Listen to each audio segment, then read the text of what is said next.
We needed not just a political realignment, but also a spiritual reawakening. We did. And we have to bring back religion to America, because without borders, law and order, and religion, you really don't have a country anymore. We want religion brought back to America. We want to bring God back into our beautiful USA like never before. We want God back. What seemed like just a memorial in honor of Charlie Kirk turned into a prophetic stage before the world. At that moment, Donald Trump made statements that go far beyond politics, directly touching on spiritual and religious themes, words that sounded an alarm for all who know biblical prophecy. On September 23, 2025, at a memorial in the state of Arizona, Donald Trump honored Charlie Kirk in front of thousands of people. But what caught the attention was not just the remembrance of a conservative activist. It was the message broadcast live to millions, where Trump made a public appeal for a national religion. Religion to America, because without borders, law and order, and religion, you really don't have a country anymore. We want religion brought back to America. We want to bring God back into our beautiful USA like never before. We want God back. We live in days when politics, religion, and prophecy meet before our eyes. When world leaders begin to use faith as a tool of power, something great is in motion.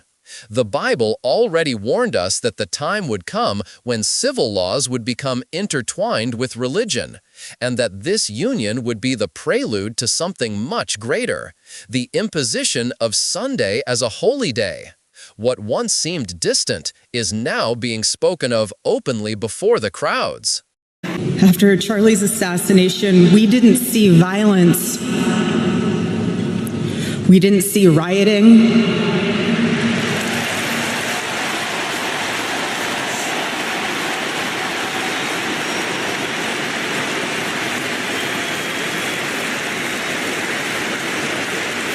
We didn't see revolution. Instead, we saw what my husband always prayed he would see in this country. We saw revival. This speech is not just a political detail, but a move laden with religious symbolism. On the podiums and memorials, the words take on an almost prophetic tone, as if preparing the ground for a national religion. For those who know the scriptures, this cannot be ignored. John, in Revelation, described the rise of a power that would cause all, small and great, to follow an imposed cult. And when we hear these words, we cannot help but remember that the scenario of the so-called Sunday law is being set up before us. Look at this. 100,000 Americans, millions watching online, standing up and saying that is the revival spirit of Charlie Kirk's life. That Charlie died, the angels wept, but those tears have been turned into fire in our hearts. And that fire burns with a righteous fury that our enemies cannot comprehend or understand. Our lineage and our legacy hails back to Athens, to Rome. They cannot imagine what they have awakened. They cannot conceive of the army that they have arisen in all of us.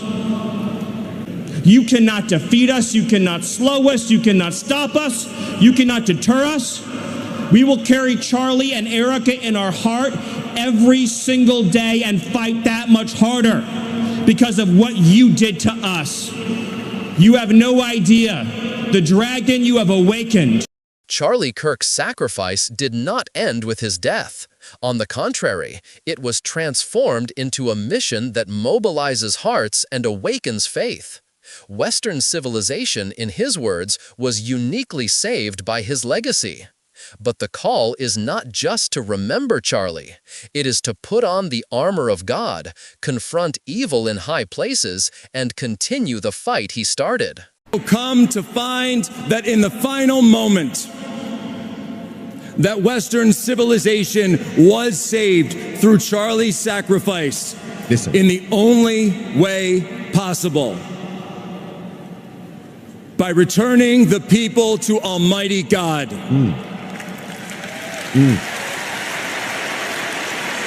For greater love hath no man than this, than he who laid down his life for his friends. Are you ready to continue the mission? Are you ready to fight back?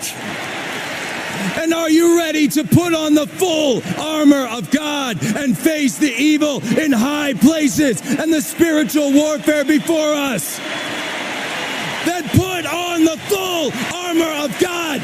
Do it now. Now is the time. This is the place.